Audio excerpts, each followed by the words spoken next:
Welcome to the Leaders in Housing Counseling call. Looks like we're going to have a full house, so very glad that you're on the call today. We're going to devote most of the call to a conversation with the Treasury Department about the lessons learned from HAMP and where things will go after HAMP goes away and what the current thinking is. So we'll devote the bulk of the call to that, and we'll appreciate people's inputs and thoughts. Please feel free to use the question box, and you can make statements. You don't have to ask just questions, but you guys know the routine on that. We'll try to handle calls, and we're getting better at it, it seems, so we can try a shot at that, but the question box is probably the strongest way to enter these conversations.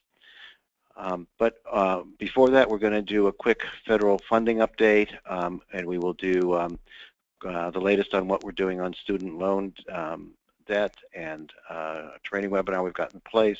We'll have the Treasury conversation, and then we'll talk a little bit about joining NHRC and some of the good stuff that you get from doing that. So let's go back to, let's start with the federal funding. So Matthew, where are things at? Thanks, Bruce. So there's not a whole lot to say at this point with regards to the FY 2017 budget. It's kind of a holding pattern at the moment, waiting for President Obama to put forward his budget proposal, which is expected to be next Tuesday on February 9th. And so once we have that, that'll give us a better idea and kind of shape our strategy in terms of funding for HUD Housing Counseling and for the National Foreclosure Mitigation Counseling Program. One thing to note, though, and we circulated this on the leaders list, the administration's been kind of trickling out some of the things that will be included in the president's budget. There was one interesting thing, which is they proposed $15 million to do a pilot for a mobility counseling program. So they describe it as it's a program that would help families that receive housing assistance through HUD to move to and stay in safer neighborhoods with stronger schools and better access to jobs. So the idea of kind of helping people be mobile towards different neighborhoods, less concentrated poverty. There's not a whole lot of detail on what it would look like, but they say that it would be distributed to about 10 regional housing programs with participating public housing authorities and or private nonprofits, and would happen over a 3-year period, and it would be a pilot. So I mean, the details obviously will come forth if it ends up being funded, but it is kind of an exciting pilot proposal. I think that's all I've got. Bruce, do you have anything to add there? Well, I think, we're going to pay a lot of attention to HAWC this year and seeing if there's some ways to ease up or delete the prohibition on spending money on HAWC, or creating some alternative space that would develop some incentives for people to go to counseling with FHA loans. And I'm going to encourage a similar kind of conversation with Fannie and Freddie. And there's some interest on that side, on the Fannie Freddie side. So we're encouraged that we'll try to figure out some better solutions there. The one thing to keep your eye out for is, as you know, every year we have a tradition of putting together a letter about what the federal funding should be for housing counseling and getting groups to sign. Last year we got all 50 states and over 500 groups to sign. We'll probably be in a more compacted time period. We think that the calendar will move a little more quickly this year on the budget, and so want to get this out early to really kind of jumpstart the conversation. So keep an eye out for that. So let's move on. Many of you participated in the student debt trainings we did this fall, and we're working to do a new round of those for those of you that weren't able to do it, hopefully this spring, certainly by the summertime, if not the spring. These were really useful, and I think should be part of every counselor's deck of skills. There has been some changes in the student loan programs. There's a new program called Repay, and we wanted to update the training. So this is really aimed at people who are familiar with student debt lending issues, but we're going to do a webinar, and you really only need to attend one of these, but they'll be on the 23rd of February and March 1st. We're going to use our same team who really know their stuff, student debt crisis, higher ed and not debt, which is the Center for American Progress project, and student loan lawyer Josh Cohen. This will be very useful if you've got any background to student debt issues and what the solutions are. This will really bring you up to date on where things are. And if you really need and it's not really meant to be an intro, it really is meant to be a 2.0 for people that have some background on this. But the program has some new twists to it, which will help a broader range of people. So we think we're pretty encouraged on this and want to encourage people to join us for the webinar. How do you sign up for the webinar? We need to get that notice out to you, and we will post that shortly. And if we don't get it out today, it'll get out by 1st of next week. And please register early. We only have 500 slots per session, and they were oversubscribed when we did the basic training. Good, but we're repeating it, so if you can't get into one, just get into the second one, and that'd be fine. Okay, let's move on. So we're pleased to say that Mark McCardle from the Treasury Department is going to join us, and as well Danielle Kutch is going to join us, who is also with the Treasury. Both are seasoned veterans in the work on HAMP and have been deeply involved in making HAMP work and all the struggles that have been involved with that. They have been working hard on both bringing HAMP to its final closure and also leading and being part of discussions about what HAMP might look like in the future, what will replace HAMP, excuse me.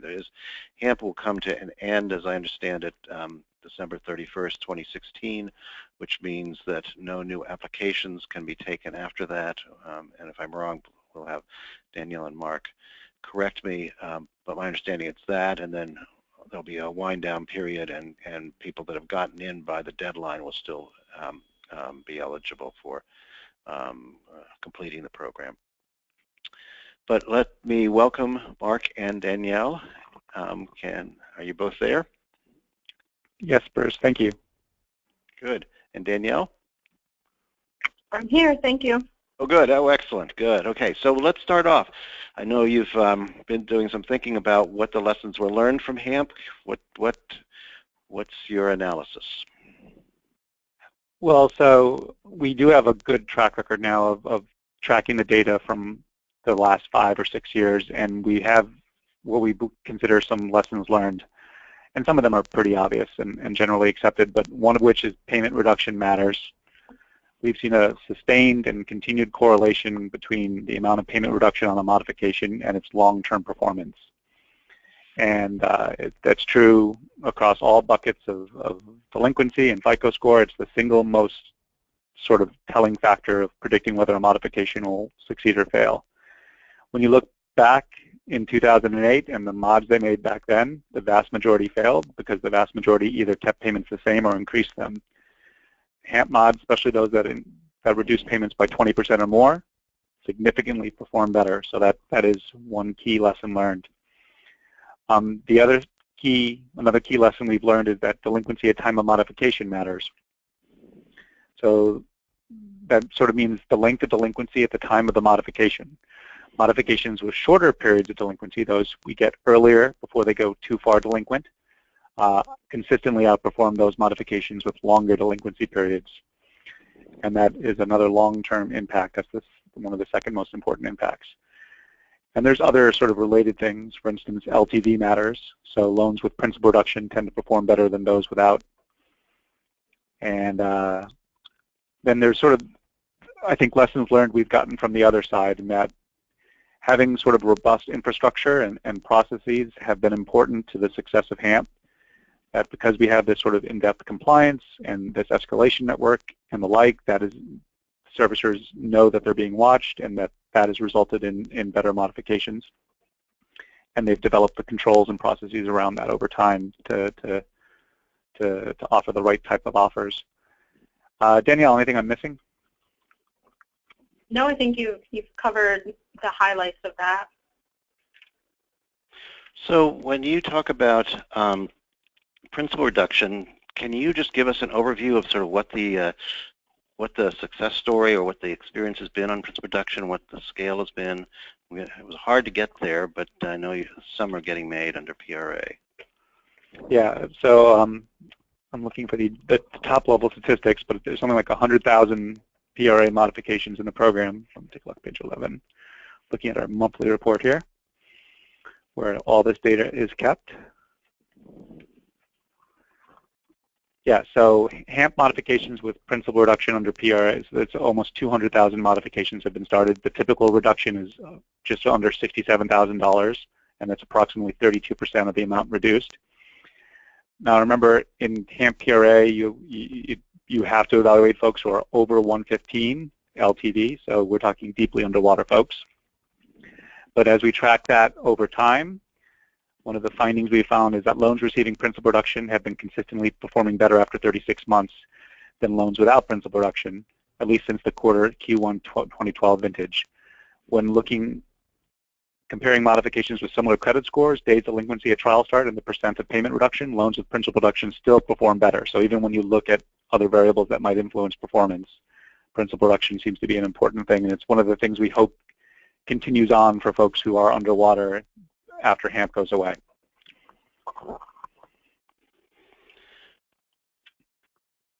And then on payment reduction, there's a talk about a range of where it's the sweet spot, or is there going deeper always gets better? Is that what's your perception on this? So looking at the chart of payment reduction, it's pretty straight. It doesn't level off.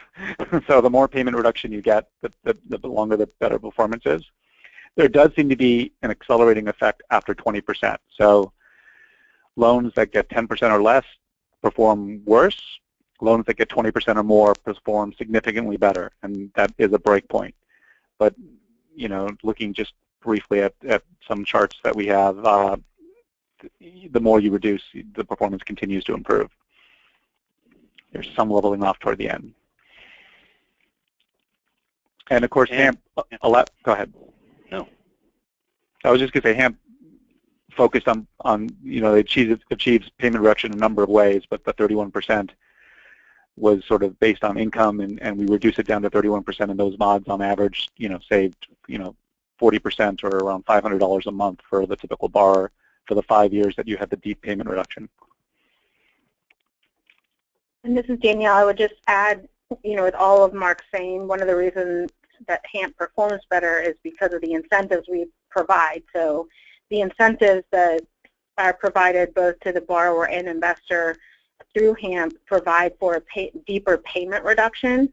And so something as we think about into the future is when you remove those incentives from the equation, creating an NPV positive transaction for the investor does become more of an issue and something more to think about. So that was something that the industry is certainly focused on, both the servicing industry and as an investor community. So what triggers do you pull to still achieve payment reduction, but making sure that it still is a positive, an NPV positive transaction? Okay, sounds like we're already getting some questions. So Matthew? Yeah, so one question that came in is whether there's any evidence that certain types of loans perform better after receiving a modification. So for example, conventional privately owned versus Fannie Freddie loans or versus FHA loans. So traditionally, I've seen data that indicates that Fannie and Freddie loans have higher, mostly because of credit quality issues, do perform better in the long run than other types.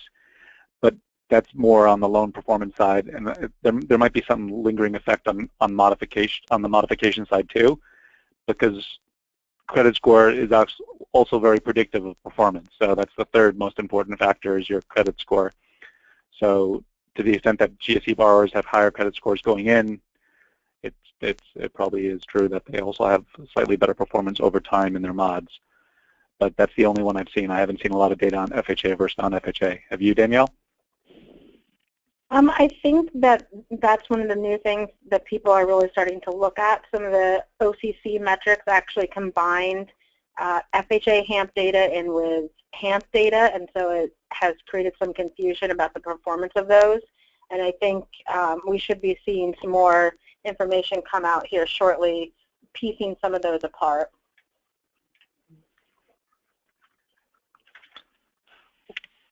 All right.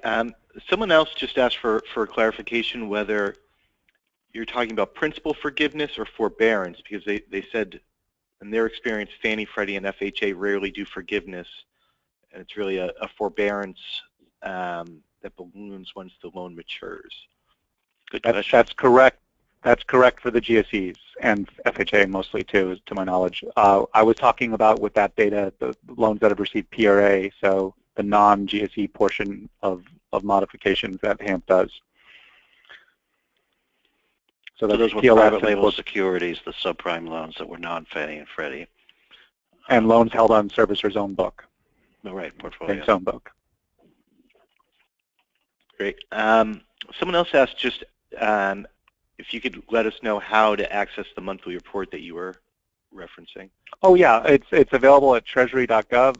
Also makinghomeaffordable.gov has a link to it.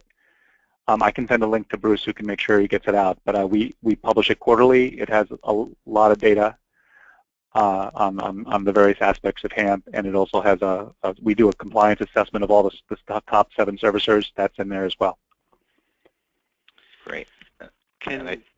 So how about the role of housing counseling in the HAMP program and the foreclosure crisis? So, I mean, something that we've seen, we've seen the same studies as others, that folks who do get counseling are more likely to end up in a mod. It's, we all know that getting a mod has not always been an easy process, and having someone at your side to help guide you through that process, I think has been very successful for many folks to get into that mod and to get a better mod. Something we believe in also is that folks who get modifications often need more assistance than just the mod. So, we required our servicers to offer post-mod counseling, and that's something we hope continues after HAMP goes away for folks who are in a mod but still might need assistance with a budget, sort of getting things together, especially if mods in the future are different, if they don't offer as much payment reduction, if the processes through which they're offered are different.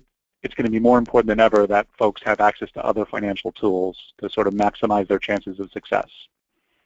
So we strongly believe that counseling is important both to get people in mods and also to make sure they stay in a mod when they have it. Servicers do some things well, but probably holistic financial counseling is not one of them. Well, that sounds right. And so the Big Treasury currently is paying through the services for the post-mod counseling.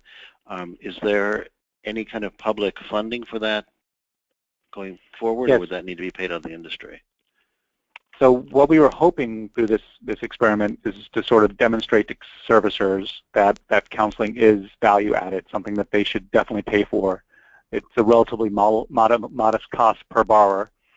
And if we can demonstrate to them that it has a long-term impact on performance, which we are collecting that data now, we're hoping it is something that they're willing to invest in going forward. And especially for folks who are difficult to reach, folks that are having trouble reaching, foreclosure is often very expensive, and that this should be something that is worth the investment. So hopefully we still have time to make that argument and convince servicers of the value added. Fannie and Freddie have both made investments in this area, so at least it will continue. And we thought HAWK was a great idea, so we hope that comes back in some format. Excellent. Are there more questions lining up? Yes. There are some fairly general questions, but we could just go through them. But so after HAMP, the person assumes that that means the escalation line will also go away once HAMP is over. And the question then is it CFPB or who would be the kind of appropriate government agency to oversee servicers after that, or for counselors to turn to with servicing issues? So that's a great question. Danielle, do you want to add into that, or I was just going to say that.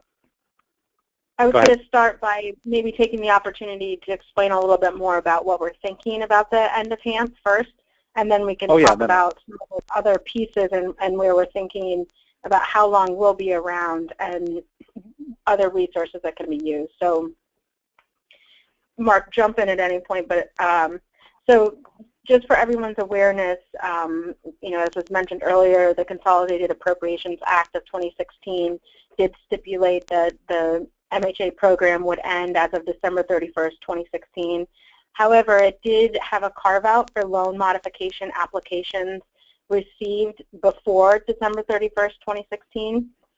So we are in the process of issuing guidance as to what that will mean for HAMP, HAFA, 2MP, UP, all of our MHA programs. So at the highest of levels, we're looking to issue an SD first later this month that will go over all of the end dates and what that means for each program. And then sometime in early April, hopefully, we will issue a second SD that goes through the handbook page by page and determines what guidance will need to be changed in accordance with a program end date. So the key piece of information is that for a homeowner to be considered for HAMP, they will have to have submitted an initial package to their servicer before December 31st, 2016. So long as, and that's the first trigger.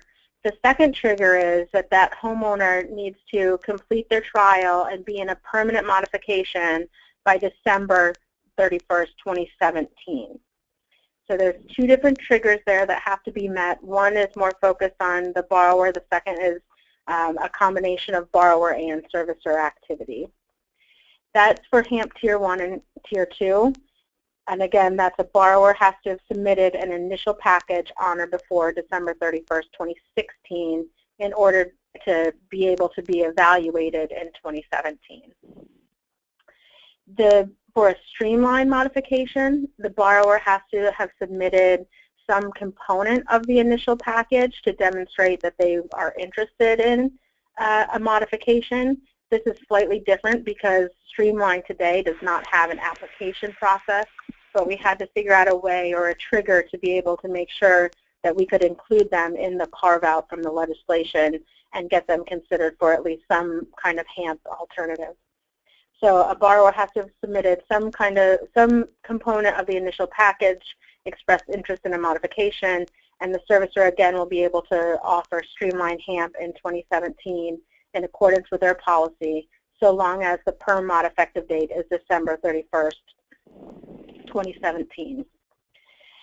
With UP, we're still walking through what exactly the forbearance plans will be there and the timing around there. One of our big concerns is for a homeowner, particularly if it's a long-term hardship, we don't want to be cutting off an opportunity for them to be evaluated for HAMP. So we're still looking at some of the triggers that we should implement there. For 2MP, which is you know, if you get 1MP and your second lien is participating, you can get a second lien modification in coordination with your HAMP modification. Those will be able to occur in 2017 so long as the same triggers are met on the 1MP. So if the borrower submitted their application by December 31st, 2016, they could potentially be eligible for a 2MP modification in 2017. Again, with that same perm mod effective date of December 2017. HAFA. HAFA is really one of the biggest changes that we have to look at and consider because the legislation was so focused on a modification. Our general counsel's office has determined that the carve-out does not really apply for a short sale or deed in lieu transaction. And so in order to be eligible for HAFA, the transaction must be approved before December 31st, 2016. So that means a borrower who has an offer in hand for a short sale, from a prospective buyer, they take that offer to the servicer, and the servicer has approved it before December 31st, 2016. they will be eligible for the relocation assistance through HAPA. Or if the borrower gets a pre-approved offer for a short sale before December 31st, 2016, and that offer actually closes in 2017, that would be eligible so long as it meets the criteria of that pre-approved offer. So those are, I know I just gave you a whole lot of information there. As I said, there's more details on each one of those to be worked out, and we're in the process of doing that, and we hope to be issuing guidance by the end of this month. And we're certainly willing to, once that guidance comes out, to have more conversations with you and walk you through that. But what that end date does mean is that a lot of the other components of HAMP will also start to wind down at some point. And so one of the other big components that we're looking at is also when and at what point does some of the solicitation required and specifically related to HAMP, when does that end, and we move more towards the CFPB requirements of a more generic offer of loss mitigation as opposed to today's offer, which is very explicit that the borrower may be eligible for HAMP. So we're looking at some cutoff dates earlier in 2016 for that kind of stuff. So you may start to see the solicitations that a borrower receives, they won't mention HAMP, they won't mention incentives, that kind of stuff towards the end of the year, just so the borrower doesn't have an expectation of getting into HAMP if they haven't submitted that initial package before December 31st. Now, to go to the specific question related to escalations, we do plan to provide the resources and assistance at least into 2017 as these borrowers convert into permanent modifications, possibly even somewhat into 2018, depending on the volume. So we are working in coordination and have been for several years now with CFPB to talk about the value add of that third-party escalation center, and we will continue to do that. So any additional feedback you have on that would be helpful. And you know, as I said, we will continue that so long as there is a demand for it and a volume that justifies keeping it. But I think once that goes away, your avenue or resource for that kind of assistance is CFPB, although we know that it's not quite the same level of assistance and third-party advocate, as we call them, that you see today at either MHA Help or HSC. Well, Danielle, that was excellent, but there's no chance that the escalation line might become housed at CFPB. So that's something I think we're talking with them about that. I mean, we think there's a value to not just merely having a complaint process, which they do have, but something where you can actually get some real-time attention paid to your case. As of yet, it's a big undertaking for them. There will be that liminal year, that transition year of next year, so we do have some time to figure this all out. But yeah, that's something we're working on. I mean, Danielle, anything to add on that? Yeah, no, just like I said, I mean, that's one of our takeaways from HAMP has been that third-party escalation center and the role that that's played in helping dispute certain transactions. And we actually know that we have a very high rate of cases that don't actually get overturned, but for those that do, it's really important to have that ability to not just file a complaint, but to have someone assist you in working that case directly with servicers. So as I said, we continue to really advocate for that, and but where exactly that gets picked up, I'm not sure. Now the GSEs and FHFA did just recently issue some guidance similar to this, so obviously they see some value in it too, and we'll continue to work with all those different parties. Great. Are there more questions, Matthew? Or are we? Yep, there are a few. Someone asked whether they should encourage all underwater borrowers to apply for HAMP. So you still need a hard. Go ahead, Danielle. I was just going to say, that's something that we've struggled with. What we don't want to happen here at the end is having people apply even though they don't necessarily need assistance and clogging up the pipelines. And just because HAMP's going away, it doesn't mean that there won't be loss mitigation assistance from all parties after we go away. So, but And also I think to remember, the point Barbara's making, you still do have to have a hardship to qualify, correct. and we don't define being underwater in and of itself as a hardship. So you still have to meet those basic requirements, and it would be, just because you apply, there's no guarantee of a modification. So we want to set those right mindsets. We don't want somebody coming in December and applying just because they're underwater, even though they can afford their mortgage and they can't demonstrate a hardship. All right, that's helpful. Thanks. Someone asked whether there's any chance of MHA being extended through 2017. No, Congress, I mean, it's now an act of Congress, so it would take an act of Congress to undo that. All right. Someone else had just asked if, with all of that information Danielle had shared with the various programs and the effective dates and all of that, if there's anything written that we could circulate to them? There's nothing at this point, but we are working on drafting that SD, and it should be out later this month. And like I said, once we publish that SD, we're more than willing to get on another call and walk through some of those details again. And as you know, most of you know, go on, Mark. hmpadmin.com is where we publish all our SDs, so we'll make sure that gets out there when we publish it. Great, thank you. And just one last question. This is just a kind of general HAMP question, not really about the end of HAMP. But the person was just asking whether there was any servicer discretion in granting mods, specifically with a person who, they said for Tier 2, it allowed DTI up to 55%, and they mentioned a specific servicer that was denying modifications within the allowable DTI ranges. So the question is whether there was discretion, there should have been discretion for the servicer there. Servicers actually do have the ability to set their, we have a broad range of 10 to 55%. Servicers have the ability to set a narrower range. And actually, if you go to makinghomeaffordable.gov or HMP admin, and we can find the link for you, we actually do have a breakdown there of where the different servicers' DTI ranges are, as well as if they require a payment reduction or not for a tier 2 modification. Great, thank you. I think that's all for now. Okay, and are there any insights on NPV that you have at this late date? Did a lot of people not qualify because of NPV? Has this become a barrier? What do we learn from all this? NPV is actually a very small percentage of denials. You know, it is something like it's less than 5. I think it's around 2% of all denials are NPV driven. So there are other reasons why people fall out of HAMP. NPV was useful in the beginning of the program for demonstrating to everybody that this modification makes economic sense.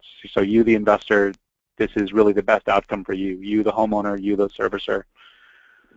And the question, one of the big questions of life after HAMP is, will there be NPVs and how will they be done in the future? You know, a lot of, Fannie and Freddie often do portfolio-wide NPVs where they look at the effect of a certain action across their whole book, and we do that for Streamline. So it's an interesting question as to what role and how transparent will those sort of decisions be in the future.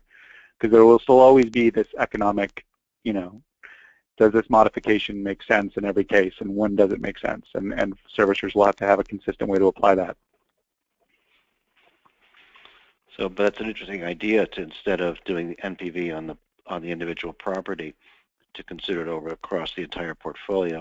And when you say portfolio, does that mean the entire book of business, or does that mean the investment pool that particular loan sits in? What's the standard? Yeah, it can be either. I mean, often it is by the pool level. You can, because you want to demonstrate to individual investors that the modification is NPV positive, or if Fannie and Freddie, it's all one guarantor, so they can do their whole book.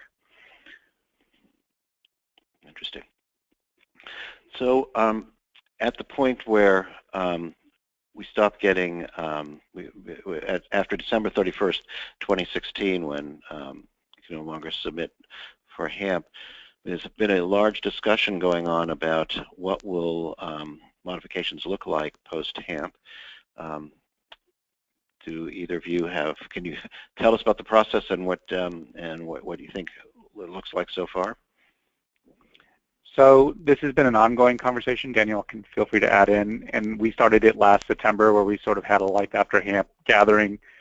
And there is a lot of servicers would love to see more consolidation, meaning, you know, Mike Malloy is one person who talks about one modification.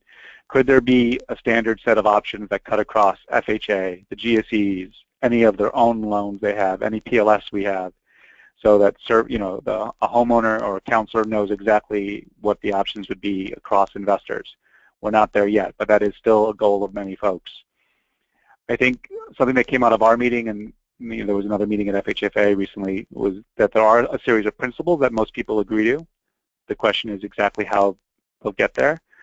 One of which is accessibility and simplicity, that whatever options there are, let's try to make it as easy and simple as possible. You know, for HAMP, for instance, that was the RMA. You know, we have one application that could be accepted across. We have a standard waterfall. You know, in the future, can we at least have one application that cuts across all investors? Affordability is one principle that you know, everybody agreed to, and so I think there will be various ways to get at that, but that'll be something that most folks agree that if you're going to go through the bother of modifying a loan, you should make sure it's affordable and sustainable, which leads us to the other one is performance and sustainability. In HAMP, you know, the trial and we think post-mod counseling are important parts of that. So we're hoping that you know, the trial I think is going to be something that will last in whatever future modifications there are in the future. But we also hope that counseling takes root and will be part of increasing the sustainability of modifications going forward. And the last two are the two that we've sort of talked about where we don't have answers yet, but transparency is one. Most of you guys know our handbook. You know, some of you know it, you know, backwards and forwards. And it's good to have a set of rules that everyone can access and go to and talk about, so you know when someone's, you know, maybe violated the rules. And we're going into a future now where there'll be perhaps multiple sets of rules. Can there be one place where these rules are kept? Can that be a .gov website? Can there be more transparency into, you know, I mean, some folks you can go on the servicing guide of Fannie and Freddie, but it's not that user accessible. And how will a homeowner really know what their options are? Though Fannie Mae does have the website, Know Your Options. So I think that's an area where we still need to sort of develop more options, and we're still thinking that there could be a place for, you know, some sort of government website where people can turn to for resources on scams and on loss mitigation in general. And then, of course, we just talked about the escalation line, which we think is another important sort of transparent accountability tool. And accountability is the last sort of piece, is who's going to make sure that modifications are done right. CFPB has a role here, but you know, that will be something we have to pay attention to. Danielle, did I miss anything? No, I think you've covered the highlights. On simplicity, one of the conversations is, can there be less documentation and make the modification at either more automatic or stripped away? And I know there's some talk about whether the 4506T is a necessity, whether the income documentation can be reduced, those sorts of things. But also know that there is this discussion that's going on about streamlined modification with no or perfunctory documentation versus an income-based modification similar to what we have with HAMP. Do you have some insights or thoughts about that discussion and where it's going? So I think this is going to be one of the key questions going forward. You know, HAMP obviously believes there's room for both. We do think that when you collect income, you can get a better picture of where the homeowner is.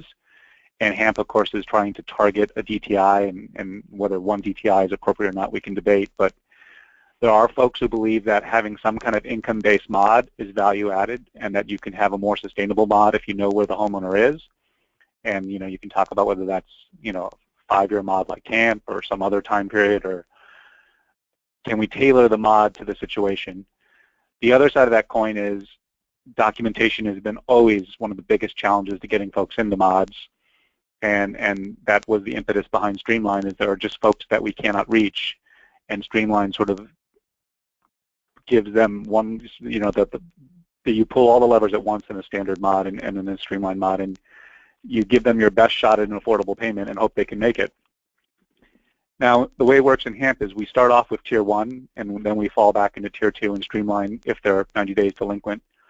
And we feel like that's a good balance between making sure folks who are able to provide income documentation to have someone look at their situation, and then also providing options for folks who might have difficulties with that process.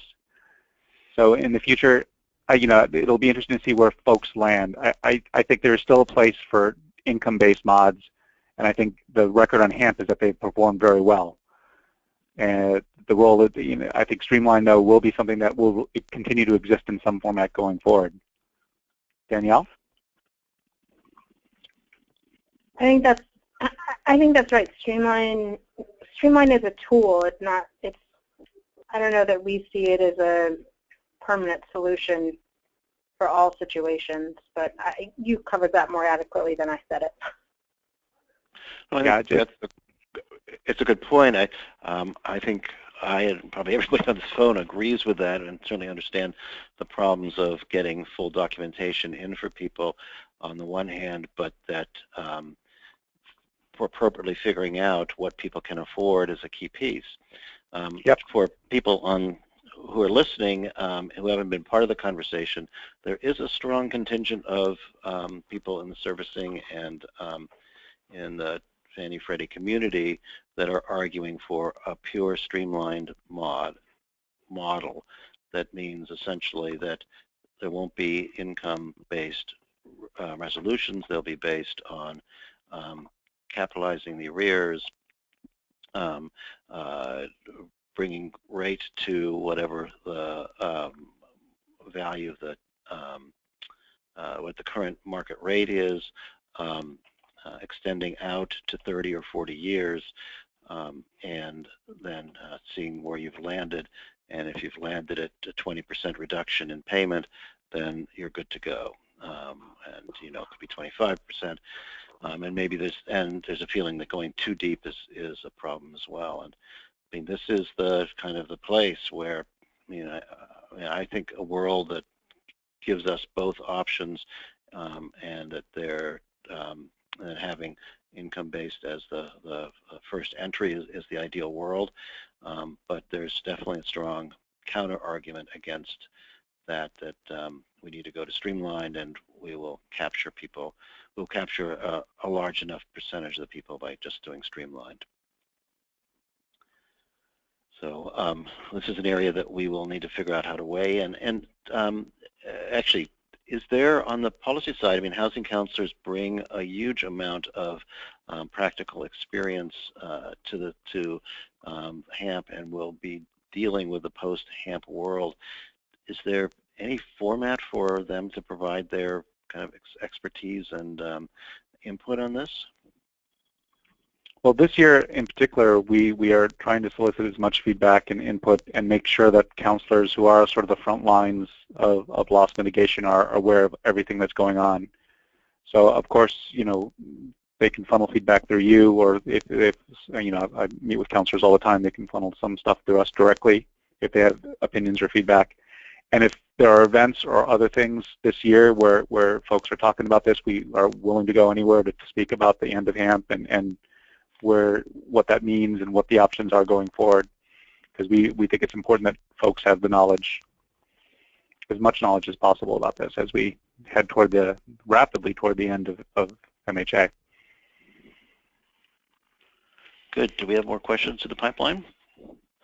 Just one kind of, I think, a suggestion that one component could be just reducing all interest rates to below 5%. I know there's been talk of kind of tying them to market rates and that sort of thing, but just playing with interest rates as a means of reduction.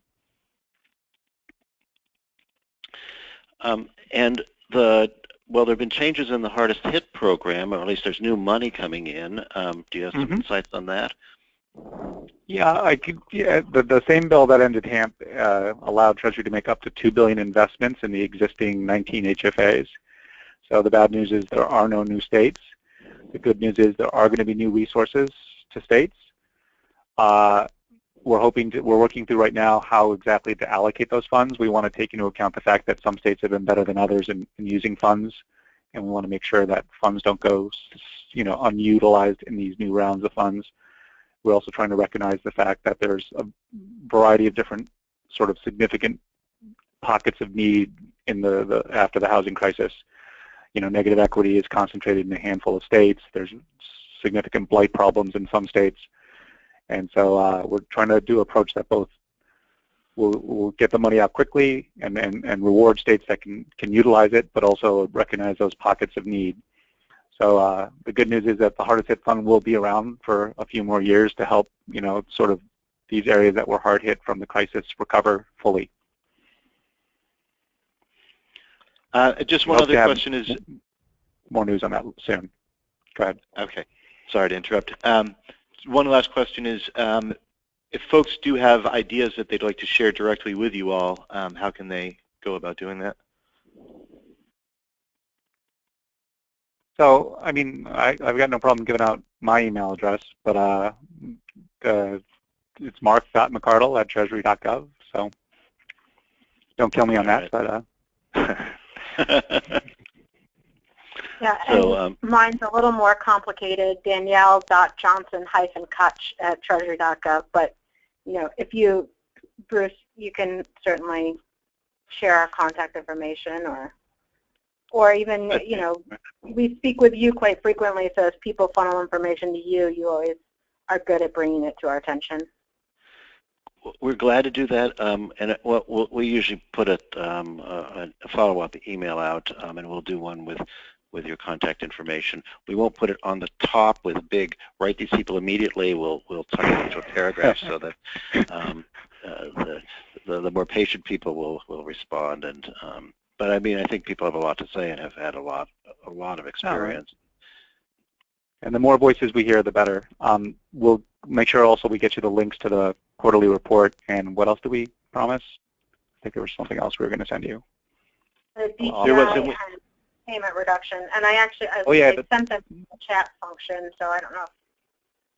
Yeah, so Danielle had sent those to me, and I had pasted them and sent them to everyone. Unfortunately, the hyperlink got lost, but folks can get it from the chat box and just copy and paste the URL, and we'll also include that when we do a follow-up email.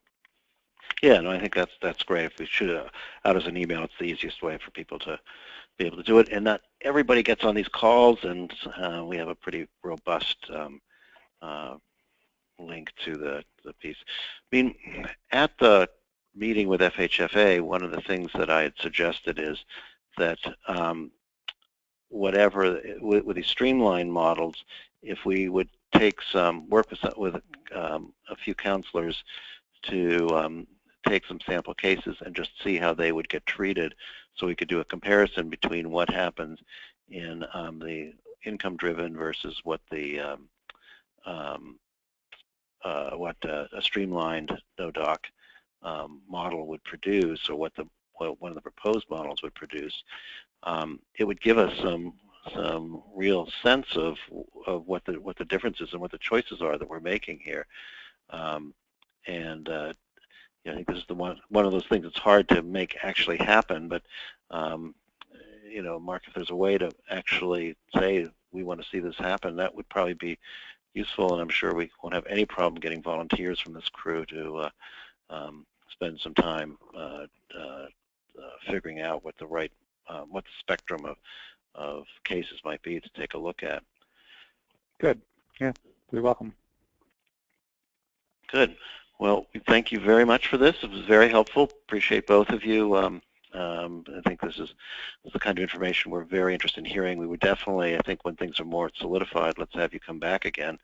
Not next week, but when things are nailed. And actually, I should just say, I mean, I appreciate the candor you both have shown, and we've done a lot of work with Treasury, and you guys have been on the top of the list of doing well on providing us with clear, accurate information and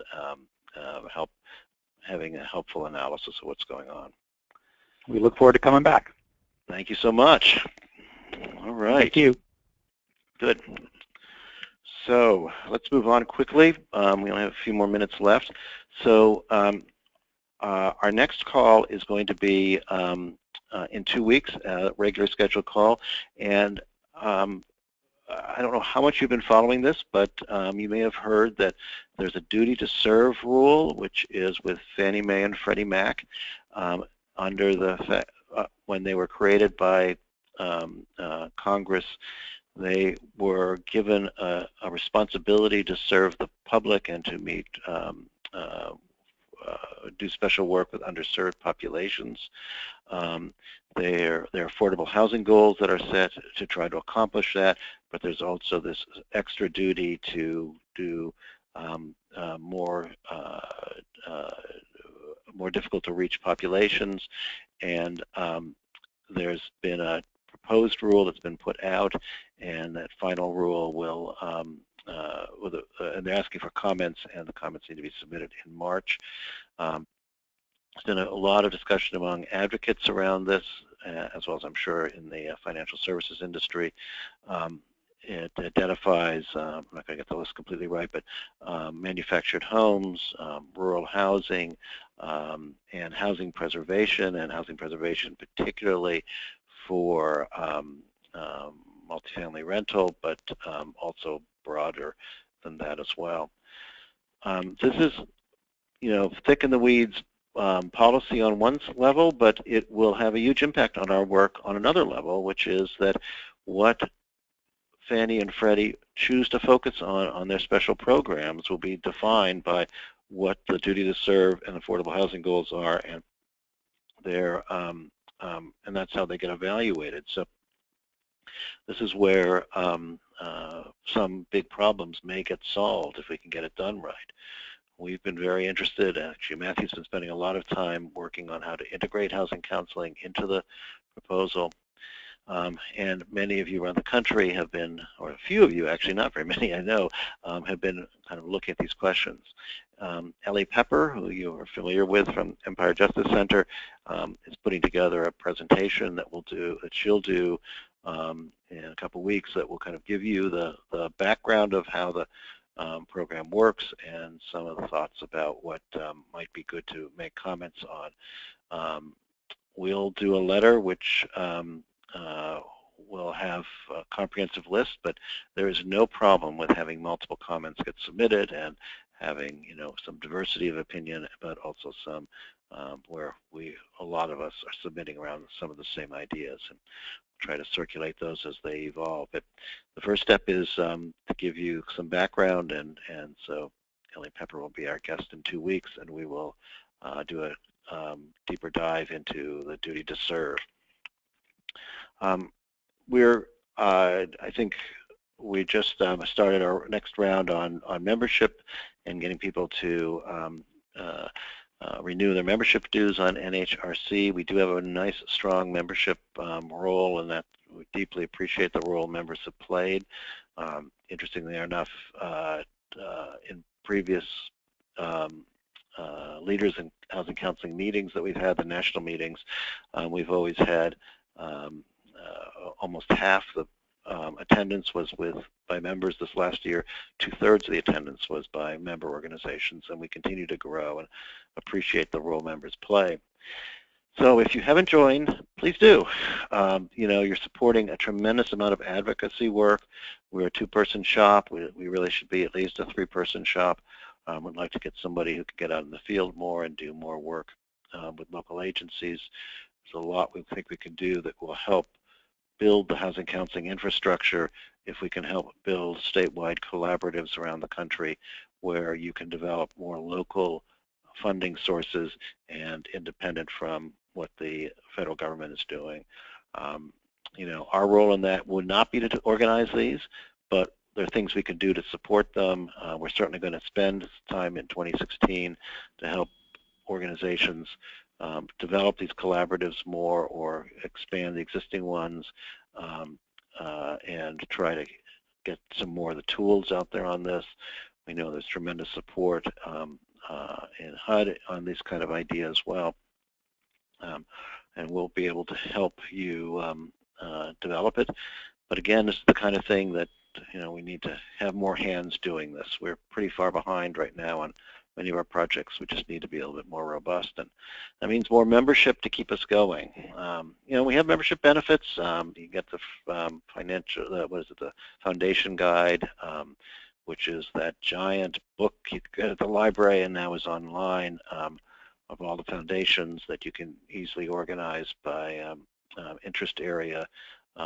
This is a huge tool. It's $495 to get the most basic element of it. It's free through our membership. We have a discount on directors and officers insurance and are looking at other discounts we might be able to bring in. There'll be other kinds of benefits like that. But the real reason to join is that you're part of building this movement of nonprofit housing counseling groups all across the United States. We really have become a real presence, and it's very difficult for housing policy to get discussed without housing counseling being part of the discussion. And that just was not true 3 or 4 years ago. It's a tribute to your good work, and it's a tribute to us being organized. So with that note, keep up the good work. Watch out for Matthew's email, and we'll also put out an email about the student loan debt webinar, which is coming up at the end of the month. All right, thanks a lot, everybody.